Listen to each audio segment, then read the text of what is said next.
Hi, this is Karthik. ఈ మధ్యకాలంలో మనం చూస్తున్నాం ఇన్స్టాగ్రామ్ స్క్రీన్ టైం అనేది మనకు పెరిగిపోయింది, అంటే వాడకం అనమాట.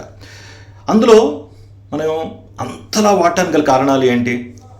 రీల్స్, మీమ్స్ షేర్ చేసుకోవడం, ఫ్రెండ్స్ మధ్యలో మన వాళ్ళకి షేర్ చేసుకోవడం, ఇట్లాంటివి చూస్తున్నాం.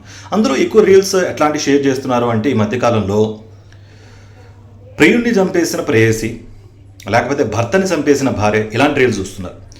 ఓకే, అలాంటి కోవకే చెందే ఒక రీలు, లేకపోతే ఒక మీము, లేకపోతే ఒక వార్త మీకోసం. ఏంటంటే మణి అనే ఒక ఆవిడ 5 పెళ్ళిళ్ళు చేసుకుందంట. 5 పెళ్ళిళ్ళు చేసుకుని 6వ పెళ్లి కోసం ప్రయత్నాలు చేస్తుండగా ఆ బాధితులు, ఆ 5 పెళ్ళిళ్ళకి సంబంధించిన ఆ బాధితులు ఉంటారుగా, వాళ్ళు పోలీస్ స్టేషన్లో కంప్లైంట్ ఇచ్చారు. ఎంత వెతికినా ఆవిడ జాడ దొరకల. అంతర్రాష్ట్రాలు అంటే రాష్ట్రాలు మొత్తం, ప్రతి రాష్ట్రం అట్లా తిరిగి బెంగళూరు నుంచి మళ్ళీ 6వ పెళ్లి చేసుకోవడానికి ఇటు ఏపీలోని మదనపల్లికి వచ్చింది. ఆ టైంలో పోలీసులు నార్మల్గా ఆ బార్డర్ క్రాసింగ్ దగ్గర చెకింగ్ చేస్తూ ఉండంటే ఈవిడ దాక్కునే ప్రయత్నం చేసిందట. అబ్బా, ఎందుకు దాక్కుంటుందా అని చెప్పేసి పోలీసులు ఆరాధిస్తే మొత్తం బండారం బయటపడింది. ఇప్పటివరకు నేను 5 పెళ్ళిళ్ళు చేసుకున్నా, 6వ పెళ్లి చేసుకోవడానికి వెళ్తున్నాను, ఆ ప్రాసెస్లో భాగంగా దొరికిపోయినట్టుగా కూడా ఆవిడ కన్ఫెస్ చేసిందనమాట.